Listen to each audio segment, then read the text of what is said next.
Hello and welcome to Gifted Underachievers, the podcast for mid-level creatives with delusional ambitions. In this segment, we ask the question, are we too nostalgic for an earlier time when it seemed easier for creatives to make a living, do what they wanted to do, shut out the world, be themselves? Was there ever such a period? If there was, would we even live in it?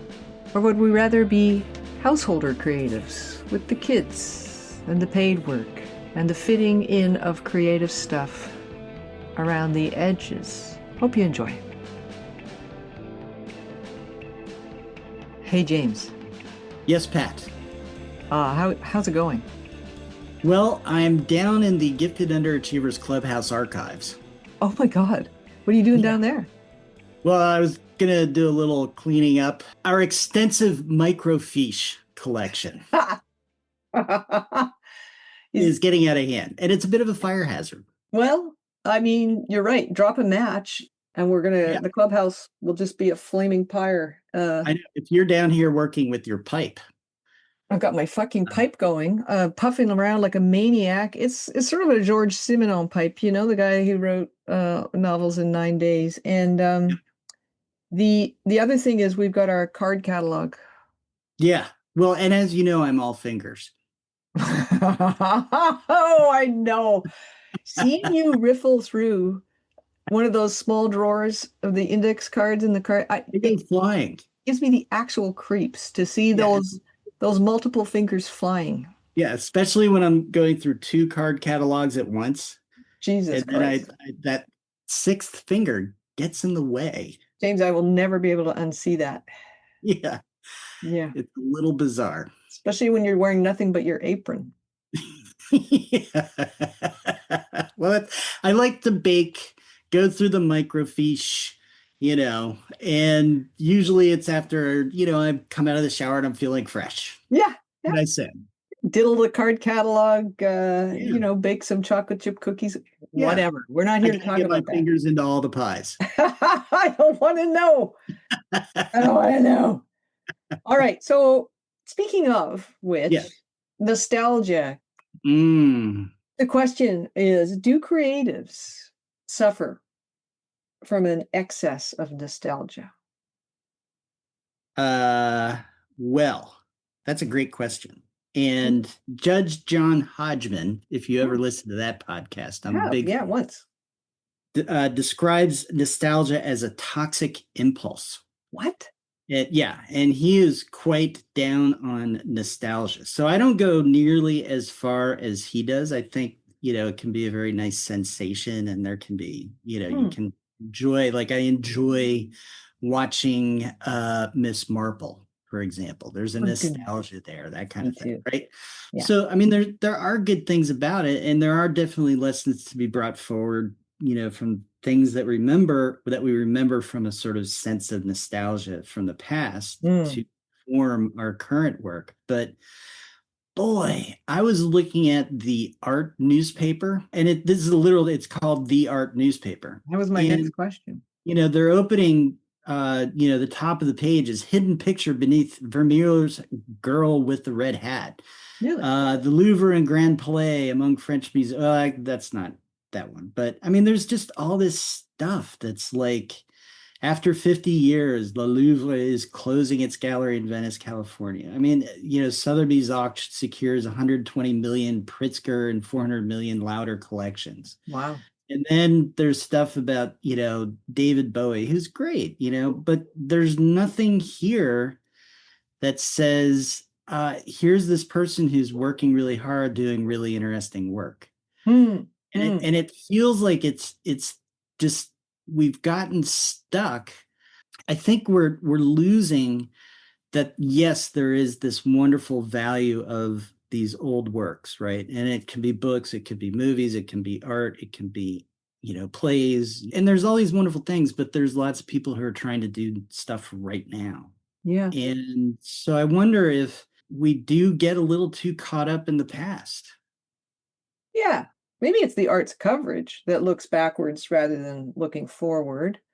I'm wondering if the art newspaper, maybe that's actually a business organ that might not have anything to do with current creative work. it's talking about the value of things, auctions closing down stuff because nobody's coming, whatever. But yeah, point well taken. I think there's more than one type of nostalgia around art, and some of it is more from the consumer side, some of it is more from the critic and commentator side, institutional Mhm. side. So that there's a lot of privileging very successful dead artists Mhm. over the more contemporary living scene with people who are in various stages of development in their artistic career. Mhm. Regardless of whether they've made it or haven't made it, it's not really relevant. It's whether they're getting covered. And you see much less coverage of that. So there's that type of nostalgia. Why do they report on so much past creative work? Possibly because they're not reporting on the work itself, they're reporting on the money flow around the work, the Mhm. the gallery situation, the gate at exhibits, stuff like I don't know because I don't read that organ, but they're not saying, "Gosh, Van Gogh was a great painter," or Van Gogh or Picasso or whatever. That's a given. They're not reporting on the quality of the work so much Mhm. anymore. I think everything that's has needs to be said has probably been said on the really, really famous artists. Um, so there is this kind of nostalgia in terms of coverage. I'm also thinking there might be nostalgia to broaden the question, do creatives suffer from an excess of nostalgia? These are the people producing the work. I would say that's very, very easy to do. I was reading an essay yesterday where the writer was sort of bemoaning their younger selves, bemoaning the fact that their younger self saw no limits to their creativity, was able to kind of meet other creative people without trying too hard. And now that seems to be a bit fragmented, maybe partly because of COVID and the rise of the internet. There's less of that. So there could be some kind of nostalgia for an earlier time when, Wilkie Collins, Charles Dickens were friends or friendly. Mhm. Dickens ran a newspaper, like a journal, and serialized Collins's novel, The Moonstone, which is one of the first long detective novels in the English language. So there's this, I feel a certain amount of nostalgia for Victorian times when if I was a Mhm. guy, all I would have had to do was go drop by Chuck's house and tell him what I'm working on. And he'd say, "Hey, how about I serialize it?" Because assuming Yeah. that we write at the same level pretty much. But I don't know that that happens much anymore. I think it can. It's just that it's hard to hook into that kind of ecosystem because everything is so online. And so I feel a certain amount of nostalgia Mhm. for actually physically going to a night school course even and having the teacher saying something like, "You're a really good writer, you should take this somewhere," and then Mhm. referring me to somebody else and then saying, "Oh, this group should be a writing group. You guys should keep meeting after this class," and just sort of fostering um, Mhm. a personal connection. Does that still happen? Probably, but I'm not aware of it as much. So there is a Mhm. bit of also a bit of a nostalgia for the business end. I'm aware of in publishing. It used to be that acquisitions editors at publishing houses would take a very rough manuscript and work on it, with Mhm. the writer on, like Maxwell Perkins worked on Thomas Wolfe's stuff and many other Mhm. writers' stuff, F. Scott Fitzgerald and blah blah, and changed it from a rough draft by working with the writer. That doesn't happen anymore. It's rare. Acquisitions editors Mhm. will not take on anything that isn't eminently publishable because they don't have the time or the money Mhm. to work on it with writers. So I have a bit of nostalgia around that. I don't know if it also is in theater, do dramaturges come with every theater house? I kind of doubt it. Mhm. So stuff like that. So Yeah. yeah, No, yeah, nostalgia for a bygone era of the yeah, art, a little right? bit. Yeah, And yeah, I think it's easy to sort of fall into that in a way that can be unhealthy, but I think there's a way to use that, that can be healthy, yeah, right? So you can sort of see, what did these other people do? How did they use that to succeed? What was it about them that has, resonated for so long? And, yeah. there's a great, great book. It's called Ninth Street Women. Huh. by Mary Gabriel. And it's really about, this sort of early 50s to later 50s New York City, where you had Lee Krasner, Elaine de Kooning, Grace Hardigan, Joan Mitchell, Helen Frankenthaler, as well as many other artists and jazz musicians. It was a very diverse, grouping in this one area of New York City, and none of them had very much money. And they were trying to live as cheaply as possible and pursuing their art, but they were getting, they would sort of do their art either in the morning or afternoon. They would have their get together and then probably go home and do more art and that kind of thing. And so when you think about that lifestyle, how can you not have a certain sense of nostalgia for that?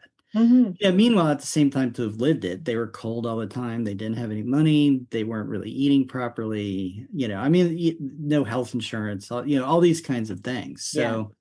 So, and problems well beyond that. The Hmm. women were certainly in a patriarchal environment, even though they were with these, male artists and all that kind of stuff. So there's definitely the reality of the things that we like to idealize. Yeah. But Yeah. but I think the good thing that, we can take from a book like this is, one, you get to learn about these people, which is nice. But two, how can we recreate that now? And, Mm. there's all these places now where these co-working studios are popping up. And so while we're having a certain nostalgia for what we see as a bygone era, maybe it's happening around us and we need to go find it and plug into it. I mean, that can be kind of part of it too. Yeah. I have another type of nostalgia that I actually feel around art, being creative, writing, all the stuff I do, but also that I see is our access to downtime has been Yeah. eroded with the advent of the smartphone. And so it takes a lot of self-control not to go on your phone that, like to have an idea, to sit with it instead of trying to distract yourself. There's this whole additional level of purpose-built distractions Hmm. that it's very difficult, honestly, as a member of a family. It's almost impossible to be the only person in a family unit without a phone because people don't have landlines anymore. There's no, you can't get in touch with people except through your phone. So you kind of have to have it. My kids are still at the age where I want to be aware if they're struggling with something. I might not necessarily be able to help, but I want to know. So I have a bit of nostalgia for the time when you could get up, have a cup of coffee, and go to bed, without ever having looked at an electronic device except Yeah. maybe to work. Yeah. But Without, text pinging and, all that kind of yeah, stuff. yeah, As you were talking, I was just thinking, my kids are older now, but if they were younger, say like, 8, 9, 10, and they were having a bunch of friends over and all these parents come over and they're like, well, give me your cell number so I can call and I'll let you know when I'm going to pick so-and-so up. And I said, oh, I don't have a cell phone. yeah, That's, they're going to be like, a look of horror.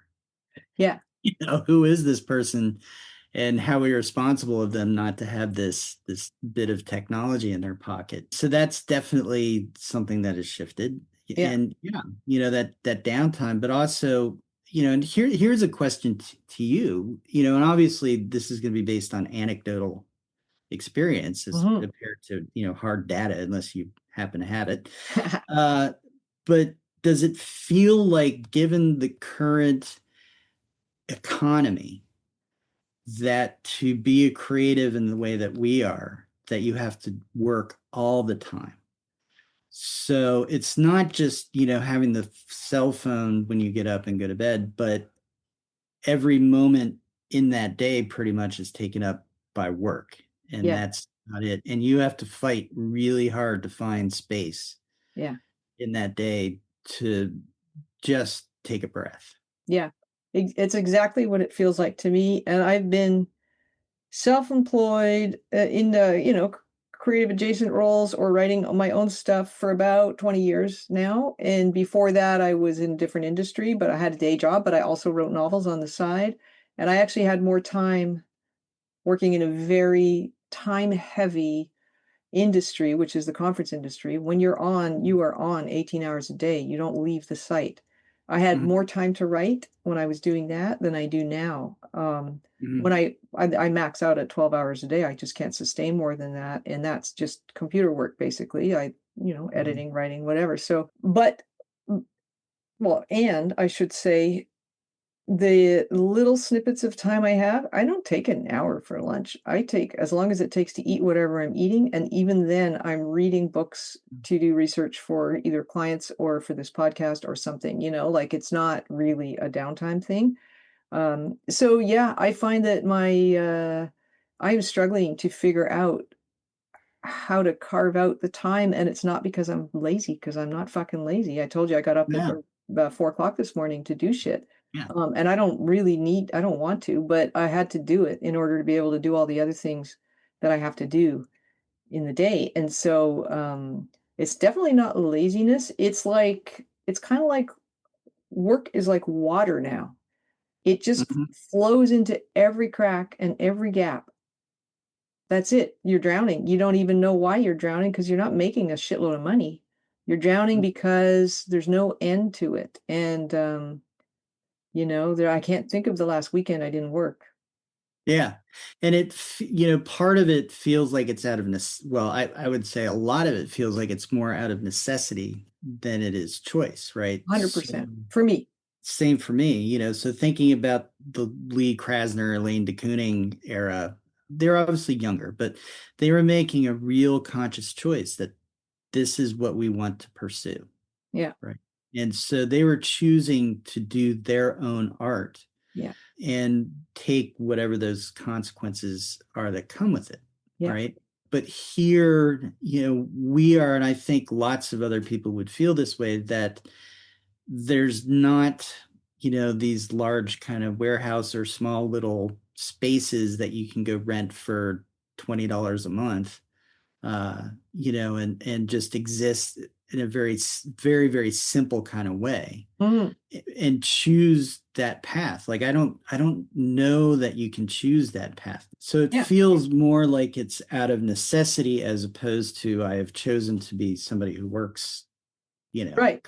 I I agree with you. There is an imperative to make a living, and the cost of living has far outstripped the annual income of most people. Mhm. Like, it's a steep upward trajectory from where the cost of living compared to income in the 1950s it was much more equitable than the cost of living compared to income now. It's like you can't Mhm. keep up with the cost of living. So there's that. And I'm just thinking I do know somebody who has given their life to art. So this person is partnered, with another artist, and the other artist inherited land Mhm. in an isolated area, and they live off pretty much off the grid, and they are at an age now, so they've been doing that for decades, deliberately keeping overhead extremely low so that they didn't have to work. They still do work in shoulder season because they're in sort of hunting country, so they clean Mhm. motels and stuff. One of them works in a bar part-time,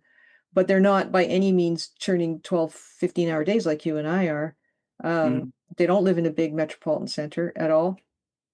And the thing is that the amount of time they have to spend on their art is quite long, but the art expands to fit the amount of time available to produce it. So they're not working Mhm. super fast. Not that that's a good thing, to Mhm. work either slow or fast is just an individual rhythm thing. They're not producing more projects than I do in a given year. Those projects aren't going anywhere more than mine go. Sometimes I get published, sometimes they get published. We're pretty much even. And no kids have to leave their rural area in the winters now because gotten to an age where they can't survive the winters. The pipes freeze. Mhm. It's just too fucking cold. So they go to a cheap place in Mexico where they live the same lifestyle basically, but in the sun and the sand, Yeah. and then go back to where they're from. And so it is doable. And what's the cost, right? What's the cost? No kids, am I willing to bend my entire life around saving enough money or not spending to the point where I can survive on what I make as an artist plus whatever, whatever part-time work I Mhm. have. I'm not willing to make that sacrifice. Maybe that makes me Yeah. not an artist. Yeah, well, so there's this dislocation, Yeah, right? And then the ability or the necessity to maintain mobility, yeah, right? And so, you and I have kids, and I think it's true of both of us that neither of us could imagine turning to our kids and their parent, the other parent, and saying, "You take care of everything. I'm bailing." yeah, Right? I'm going to follow my creative desires. yeah. Right? That's just not a choice that I think Uh, either. not a not an option I want to pursue because I like them so much. Yeah, You I know? know, they're good people. Yeah, And and so when you're saying they go to Mexico, it's sort of, had this little nostalgia moment, right? yeah, yeah, Where you certainly heard of the artists and people going to a place like Mexico where it's the cost of living is less and those kinds of things. And you think, oh boy, wouldn't that be good? But then I'd have to give up, connection with kids and friends and family. And so I don't know. mhm, And so it comes back to this, nostalgia. And when it becomes a toxic impulse, yeah, that I think there were probably people like us back when Ninth Street women were doing their thing yeah, who weren't willing to give up their kids, weren't willing to give up being parents, yeah, or all these, any of these other kinds of things. yeah, And maybe in our nostalgia, we lose sight of the fact that it wasn't as easy and as exciting as it always appears. yeah. You know what I think of it as? I think of both you and I as there's this term householder yogi. So, and I'm going to read the AI definition. A practitioner of yoga and spiritual traditions who maintains a life of worldly responsibilities such as family, a job, and social duties rather than renouncing them for a monastic path. And I Mm, think I'm a householder yogi writer. I'm a householder yogi creative person. I don't think it's any less pure or valid. I think mm, it's got restrictions and obstacles that somebody who renounces householder responsibilities, or to a large degree, to the degree possible, it's more restrictive than their lives might be in certain ways, but it's also the way I choose, it's my path. I don't want to be a monastic creative. mm. Don't get me wrong, I would love to fuck off for a month, twice a year, and just work on my shit. But Yeah. I do not want to give up the other 10 months of the year. And so what I found myself in is this cycle of serious overwork, partly because of honestly, my mom being very, very elderly and then dying. Mhm. It's just I haven't had a second. And so yeah, that'll change. Can I get back to my old ways of being able to write for periods while I'm working a full day? I fucking hope so. It's been Mhm. years since I've had that privilege.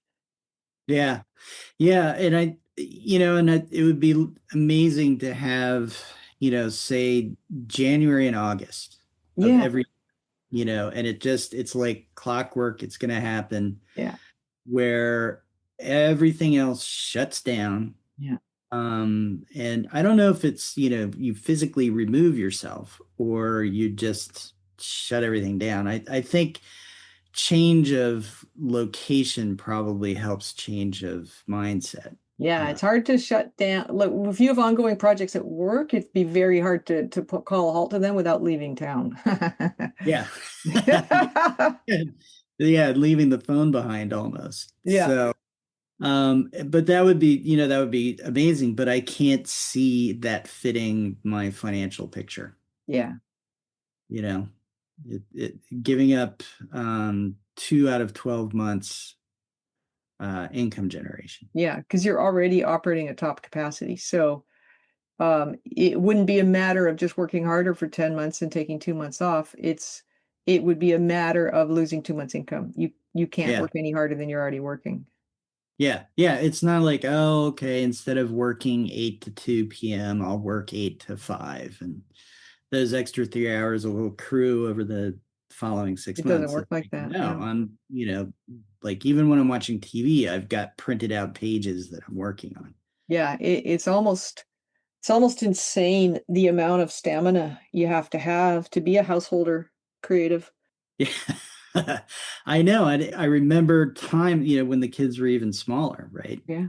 And it was almost, I think in some ways it was easier because the schedule was so much more programmed. Yeah. But even still, it was all the time, and it was, run, run, run, run, run. Uh, and I like, what is it, householder yogi? Yeah. I think that's a great term, and I think it sums it up so well because yes, I think the opportunities for just saying, to the rest of the world, I'm going away to be an artist are there. I don't think you can do it in New York City and other major metropolitan areas where Yeah. you're also going to have that connection, because that was the other piece that was so, triggering of that nostalgia, is that connection and being in a city where there's, lots of art Yeah. and writing and music going on. Yeah. Um, so, maybe you could choose that, but the sacrifices are, uh, significant. Yeah. And so how do you find that balance? And then how do you not let that sense of nostalgia, oh, I could have, or, if I was born in a different era, I was meant to be born in a different era because Mhm. I would have been able to follow my dream. To me, that does feel a little toxic. Mhm. Yeah. It does to me too, because you're dealing with fantasy. You weren't born in a different era. And, sure. I mean, I've speculated with one of my kids about if I could time travel, where would I go? I'd go back to when, there were deeds to pieces of land and I'd buy a fuckload of land.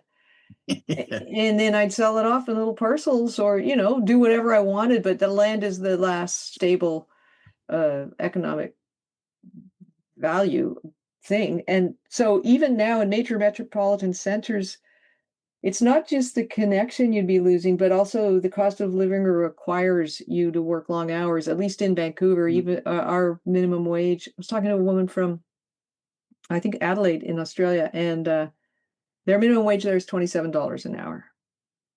Hmm. Our minimum wage here is 17 or $18 an hour. But the minimum wage is different from the livable wage. Livable wage means you don't have to work three jobs, and that is $27 an hour. So there's these equity gaps, for the working class in large metropolitan areas. The middle class is pretty much gone. You're either affluent or you're Hmm. working class, and in my experience, people I know.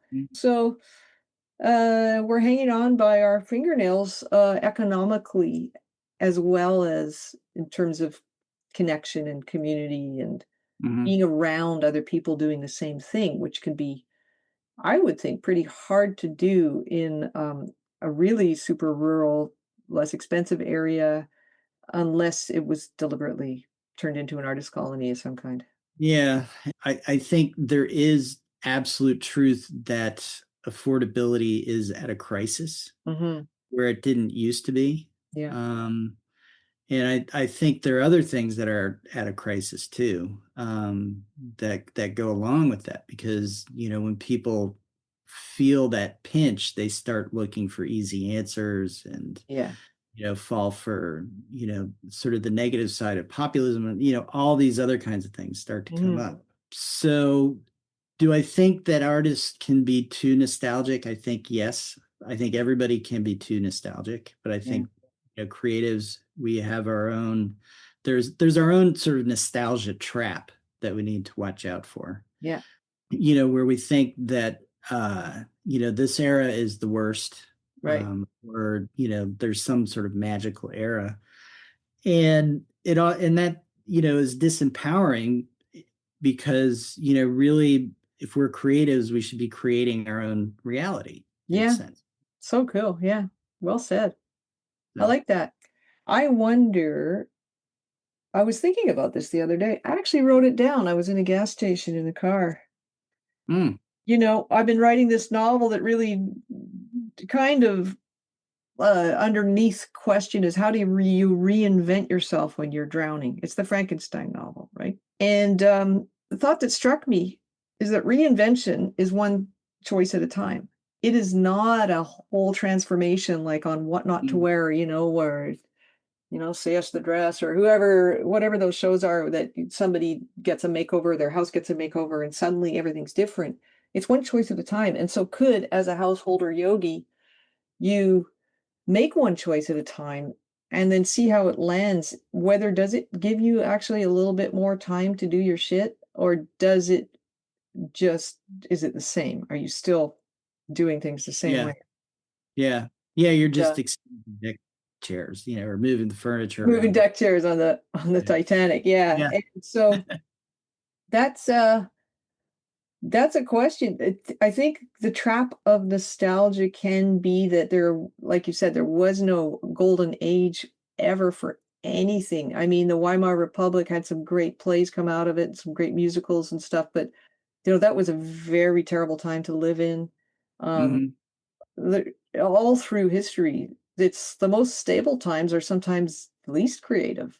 Maybe right after a major upheaval, it's quite creative because there's a little bit of stability, but not so much that people are complacent. I don't know what it is. I love to remember with my mom's celebration of life in 2 days. I've been looking at photos, and some of them I'd forgotten how much fun she could be, when we were kids. And so that kind of nostalgia is really pleasurable. I don't Yeah. really feel much nostalgia for um, my own creative, earlier existence, except I have to say, before we had kids and Rich and I lived in Ottawa and I ran a company, that employed maybe 5 people. I ran the Ottawa office for this company. I didn't own the company. And I wrote a lot. I wrote probably 3 Mhm. novels in that Mhm. period, and that was, to me, a very satisfying creative time. I do have a bit of nostalgia for Mhm. that because I had rich work nights, and so I was alone a lot, Mhm. and I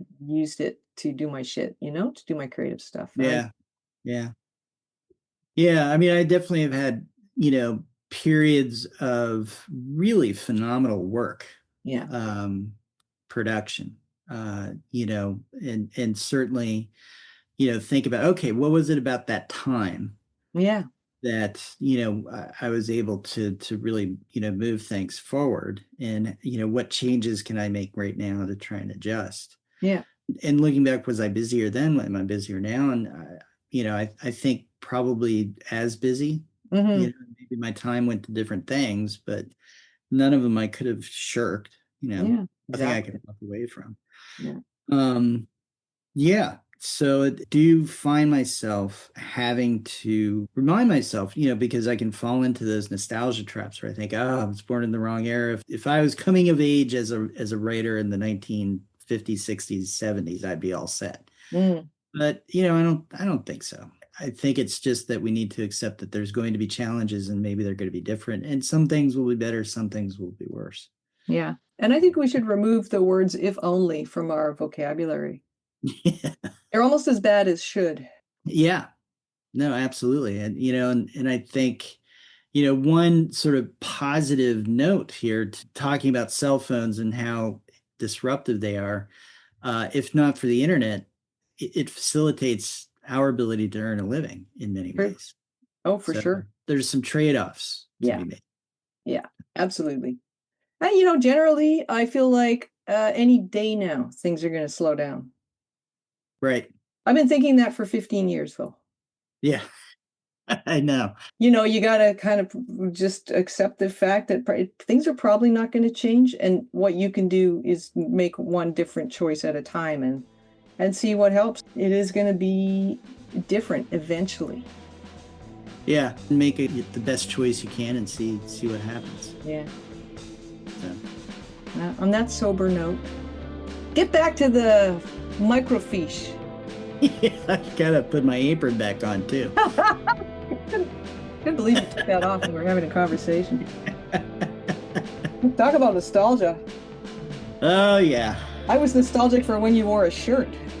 Yeah, I was nostalgic for when I was much younger. Thanks so much for listening to Gifted Underachievers, the podcast for mid-level creatives with delusional ambitions. You can find us on iTunes, Spotify, and anywhere else you listen to podcasts. Hope you have a great creative week.